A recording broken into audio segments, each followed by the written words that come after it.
Today I'm celebrating the International Day of Charity. Now, many people will see charity as a universal good. What could possibly be wrong with charity? And for anyone who's been watching this series, you may have been starting to gather a theme of, well, how I kind of view these issues as complex. They're never quite as cut and dry as we might imagine. And if we look at the effect of many charitable acts around the world, one begins to see that it's not always a global positive when we try to intervene.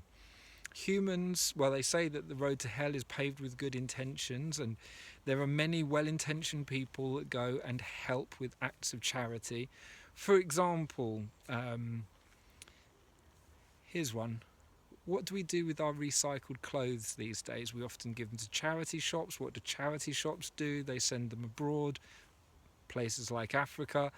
And what happens is that there is such a huge flood of second-hand clothing that arrives that people cease to make their own clothing.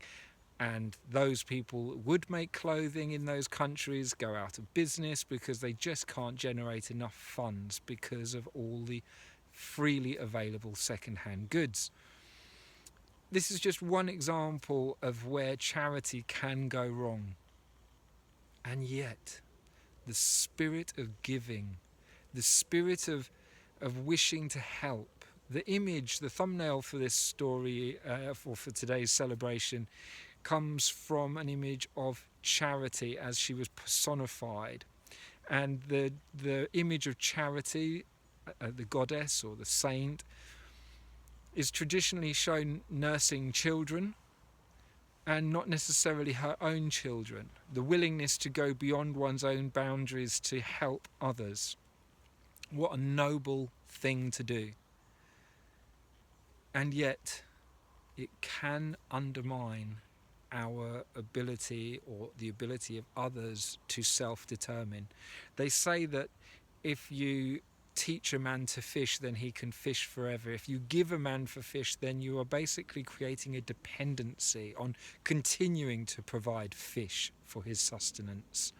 So I believe that we need to think carefully about our acts of charity, not just in terms of whether or not we give, but how we give and to whom. I know that my life has been made better by acts of charity from others. Charity, when it arrives anonymously in our lives, can be so uplifting.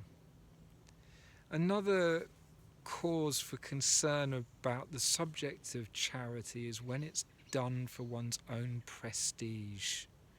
And we have to be careful today of the philanthropists, the very, very wealthy philanthropists who use the idea of charity in order to further their own egos, to further their own sense of importance, and how very often helping others is really a means of helping themselves. Look, for example, at Bill Gates and the riches that he has accumulated since becoming a philanthropist. So let us not delude ourselves with our acts of charity, and yet remain open to giving where we can, when we can. Today, I'd like to give a moment's thought to honour all of those contributions made by people in the genuine spirit of charity, of selfless giving. Maybe we could use this moment of silence to think how we could give more, or at least certainly that's what I'll do.